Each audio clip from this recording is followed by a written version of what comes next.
tareas. Hoy se cumplen 100 años de la reforma universitaria, ¿no? Que una de las grandes, este año, ¿no? Se cumplen 100 años, y uno de los grandes desafíos de la reforma del 18 fue que la universidad dejara de ser un claustro cerrado, sino que tuviera, además de otros compromisos, ¿no? Con los trabajadores, con una visión latinoamericanista, pero uno de los grandes compromisos fue el de tener una relación con la realidad fuerte, ¿no? Con el afuera. Así que bueno, vamos a tratar de... Buenas noches. Hola.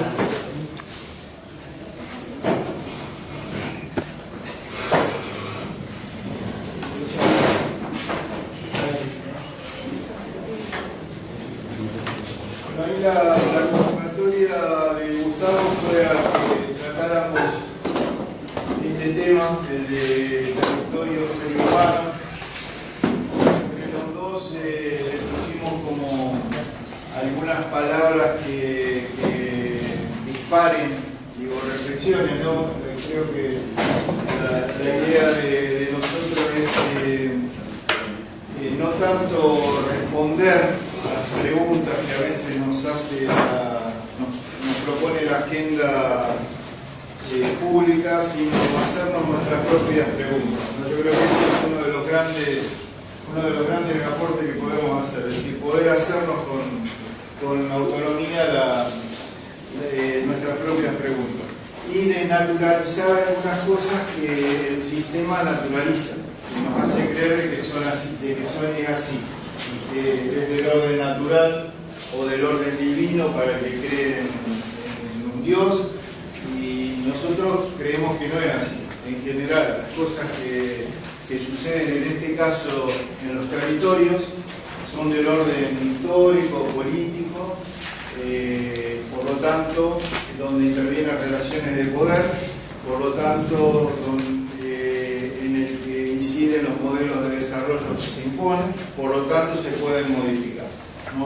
Creo que ese es un poco el sentido que tenemos todos nosotros de poder describir correctamente la realidad, comprenderla y transformarla, ¿no? Ese es el objetivo. Así que nos propusimos eso, es decir, ver la desigualdad en el territorio, estos territorios que también están como desintegrados, la desinformación que hay, el desconocimiento que hay, que tiene que ver con esta idea de que la situación que existe es así, del orden natural y no del orden histórico, ¿no? La desinformación tiene que ver con eso. Y finalmente, para salir hacia adelante con esperanza, es decir, estas situaciones de desigualdad, de desintegración y de desinformación también significan una oportunidad para todos nosotras y nosotros. Algunas nociones generales sobre el territorio, sobre el concepto del territorio. El territorio se lo puede... yo esto después se lo digo porque por ahí vamos rápidamente así, para no detenernos demasiado en los conceptos, pero la idea es que hay como distintas concepciones de territorio. Algunos dicen que los territorios es el lugar, es ese contenedor, lo físico, ¿no? La superficie, los volúmenes, las líneas, los puntos, el medio físico construido. Otros dicen que el territorio es lo que cada sujeto percibe. Otros dicen que el territorio es el producido por el ser humano, ¿no? Y otros dicen, y es un poco la noción en la que yo me voy a aferrar, es que el territorio es todo eso. Es decir, los hechos físicos construidos, las relaciones humanas, las relaciones de poder, las identidades, la cultura, todo eso es el territorio, ¿no? Por lo tanto, ese territorio es producido por todo lo que el ser humano por esa presión antrópica que se produce sobre el medio físico natural, y también es condicionado condiciona a las relaciones de fuerza. Hay como una dialéctica permanente entre el territorio y quienes habitamos ese territorio.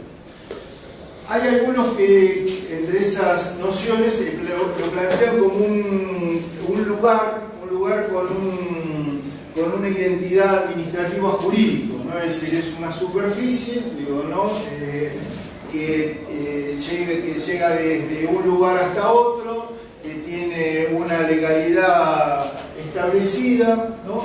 Ahí aparecen las provincias, por ejemplo, en el caso de la Argentina, que es un país federal. Después vamos a trabajar un poquito ese tema, porque quienes hemos tenido la responsabilidad de estar a cargo o estar en algún organismo nacional, lo hemos sufrido. Con Guillermo hemos...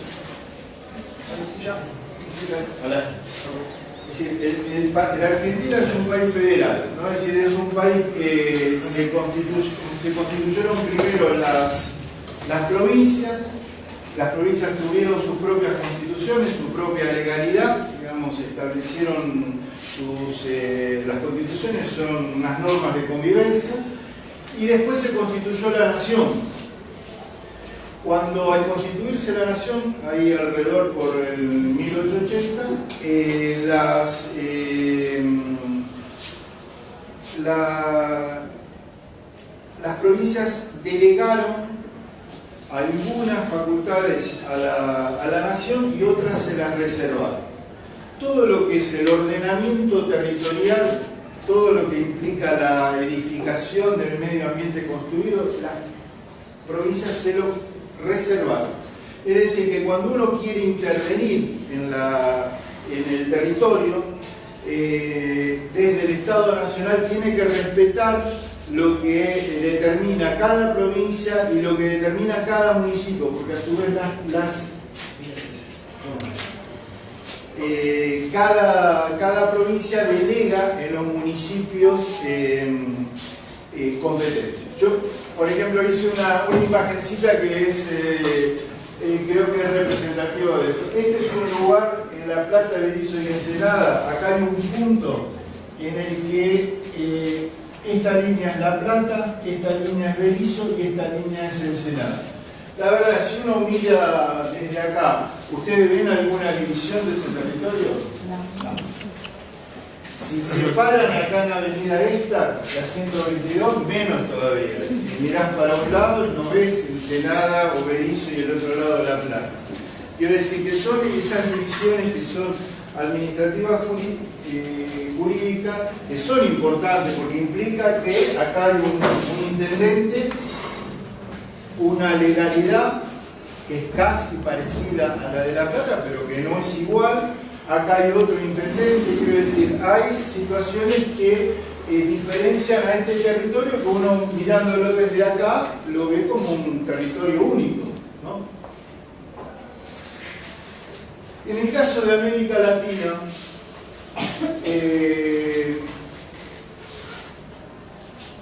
la América Latina se configuró en relación a un modelo de desarrollo que es el modelo exportador de recursos naturales, ¿no? Es decir, esa fue la configuración que fue asumiendo desde sus orígenes América Latina. La espacialidad que va asumiendo ese territorio es el resultado de esa articulación entre esos distintos fenómenos, y solamente la América precolombina fue autónoma de esa relación de América Latina con el mundo a través de lo que es el mercado internacional. Es decir, la América Latina asumió desde su inicio en la División Internacional del Trabajo ese papel, y la configuración del territorio vamos a ver que da cuenta de ese lugar en la División Internacional del Trabajo, ¿no? El desarrollo del territorio está determinado por esas relaciones de poder, ¿no? Del sistema que se va estableciendo en cada momento histórico. Vamos a ver cómo va cambiando, ¿no? De acuerdo al desarrollo histórico, Pero esencialmente la América Latina, todos los países de América Latina expresan esa matriz extractiva. Es decir, ¿qué significa? Se desarrollan fundamentalmente ¿qué sectores del territorio? Los puertos. Y se atrasan los interiores de los distintos países. Eso va determinando una configuración. Ahora, no siempre fue así. No sé si han leído a Galasso. ¿Alguien ha leído a Galasso? Norberto Galasso es un historiador. Él hay un libro que está bueno, que se llama De Perón a Kirchner, donde él plantea que si uno analiza la Argentina, por ejemplo, si le da hasta Córdoba y traza una línea, en el 1810 el 90% de la población estaba al norte y el 10% al sur, ¿no? Cuando se hace de nuevo un relevamiento en 1910, esa relación se había invertido. ¿Qué había pasado? El modelo seguía siendo el mismo, de extracción, de saqueo de cosas, de recursos naturales, pero hasta el 1810, ¿qué se sacaban? Minerales. ¿Por dónde se sacaban? Por acá arriba. A partir de 1910, ¿qué se consolida en la Argentina? El modelo exportador de alimentos. ¿Por dónde sale? Por acá, por el puerto de Buenos Aires, Rosario. Y vamos a ver cómo esta estructura se fue consolidando, ¿no? En 1853, yo dije 1880, en 1853, ahí se define constitucionalmente la Argentina. Hay una batalla, la batalla del Pavón, que es como emblemática, donde los sectores exportadores triunfan frente a todos los caudillos del interior que de alguna manera reclamaban por esas economías regionales. Se consolida la cabecera comercial acá en Buenos Aires, en Rosario, en todo el litoral, y se va empobreciendo, ¿no? Digo, eso es así, dice Fermín Chávez. Fermín Chávez es un historiador nacional y popular también, a lo mejor alguno lo ha leído. Él se niega a que a las provincias del interior le digamos provincias pobres. Dice, son provincias empobrecidas, porque no es que siempre fueron pobres. Le voy a dar un ejemplo. Por ejemplo, compara Chilecito en La Rioja, que se llamaba Puerto Argentino originalmente, que era mucho más rica que Buenos Aires. ¿Por qué? Porque en ese momento, digamos, en el inicio de nuestra patria, estaba, digamos, en un lugar por donde salían todos los cargamentos de minerales, ¿no? Es decir, que no es del orden natural, es del orden histórico. Y cuando nosotros decimos que es del orden histórico, es que se puede modificar. Ahora, para modificarlo hace falta voluntad. Algunos datos de esas desigualdades. Fíjense, la Argentina es el octavo, voy rápido, es el octavo país del mundo en términos de superficie, es un país grande, pero es el 33 en términos de población. ¿Qué significa eso? Es muy grande y es poco poblado. Tiene una densidad habitacional de 14,5, es decir, una densidad bajísima en relación al mundo. Yo siempre doy el ejemplo de Irán. Cuando uno le hablan de Irán, especialmente por la presión internacional sobre ese país, ¿en qué piensa? Uno piensa desierto, carpas, un desierto deshabitado. Irán tiene 50 habitantes por kilómetro cuadrado, 3 veces más que la Argentina. Es decir, que la Argentina es un país poco poblado. Y esto es importante, ¿por qué? Porque en algún momento empiezan a haber teorías para poder apropiarse de ese territorio que nosotros no ocupamos. 20 millones de habitantes viven acá, en esta zona. Entre La Plata y Rosario viven 20 millones de habitantes. Ahí se consolida lo que yo les decía antes. Es decir, toda esta zona que originalmente se estructura a partir de la extracción de alimentos, de cereales, de carne, se consolida y toda la infraestructura, ¿qué es lo que hace? reproduce y agrava esa desigualdad. Es decir, no es que hay una matriz que trata de generar una estructura y uno lo ve con qué red, la red ferroviaria o la red vial. Si uno ve la red ferroviaria, es así, ¿no? Toda radial y la red vial también, ¿no? Es decir, toda esa infraestructura está de alguna manera reproduciendo y agravando esas desigualdades. 20 millones de los 40 y pico de millones de argentinos y argentinas estamos acá. Fíjense las densidades poblacionales de las 10 provincias del norte. ¿Por qué puse? Porque vieron que se anunció hace un tiempito el plan Belgrano para desarrollar el norte argentino, producir una reparación histórica. Nada de eso se está haciendo. Pero, digo, en realidad tiene que ver con una gran desigualdad. Fíjense las densidades poblacionales de estas provincias. Solamente Tucumán tiene una densidad relativamente alta. Fíjense, prácticamente no hay presión antrópica en esas provincias. Pero la Argentina, a su vez, la Argentina es un país muy urbanizado. El 90% de la población vive en ciudades. Y se estima que para el 2015 va a ser el 95%, solamente superado por Uruguay, que creo que tiene el 94% de la población urbana. Es decir, es un país pero muy urbanizado.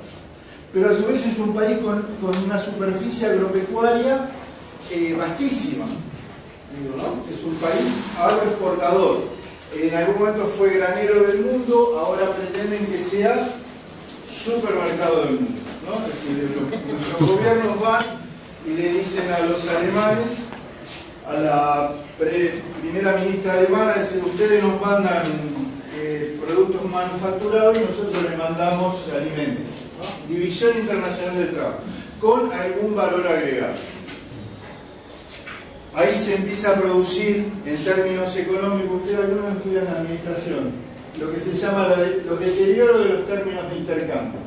Cada vez va pasando el tiempo y cada vez la tecnología, el conocimiento vale cada vez más quintales de trigo, cada vez quintales de soja. Un tractor cada vez vale más quintales de trigo, quintales de soja, quintales de maíz, quintales de girasol o kilos de carne, ¿no? Ese es el negocio que hacen los países centrales, que me dicen, che, ustedes produzcan alimentos que nosotros producimos, ¿no? Producimos los tractores. Fíjense, en el conurbano, el 64% vive el 64% de la población. Es decir, la provincia de Buenos Aires no es una sola provincia, hay dos provincias. Una es el conurbano y otra es el interior, ¿no? Y en el interior viven 36. Fíjense algunas densidades. Digo porque el periurbano tiene que ver con todas estas desigualdades. Sobre los periurbanos se ejerce una presión fenomenal. Buenos Aires tiene 14.500 habitantes por kilómetro cuadrado. Si nos alejamos un poquito acá en la provincia de Buenos Aires, acá 54. Fíjense la diferencia, 54, 14. En el medio, en el conurbano, hay 3.000 habitantes por... Y en La Rioja y Catamarca, 3,7. Yo les decía que 15 habitantes por kilómetro cuadrado la Argentina es de muy baja ocupación. Fíjense lo que es Catamarca y La Rioja. ¿Qué está pasando en todo el país? Que hay un proceso que escuchamos que en tiempos del gobierno de Cristina hubo una ley, la 26737, que salió a detener ese proceso de extranjerización. Nuestra economía está muy extranjerizada toda la economía, pero muy extranjerizada la propiedad de la tierra, porque empieza a haber una presión por parte de los estados, de las empresas que producen alimentos, que no solo tienen la usina láctea, sino que tienen la usina láctea, la vaca y la tierra y el pasto. Para no depender, se verticaliza. Entonces compran tierras en todo el mundo, también en la Argentina, ¿no? En África, por ejemplo, compraron 60 millones de hectáreas, la superficie de Francia, ¿no? Los estados árabes, los chinos, los árabes que tienen mucha plata, ¿por qué? Por el petróleo, pero tienen poco alimento, porque tienen un suelo muy poco fértil.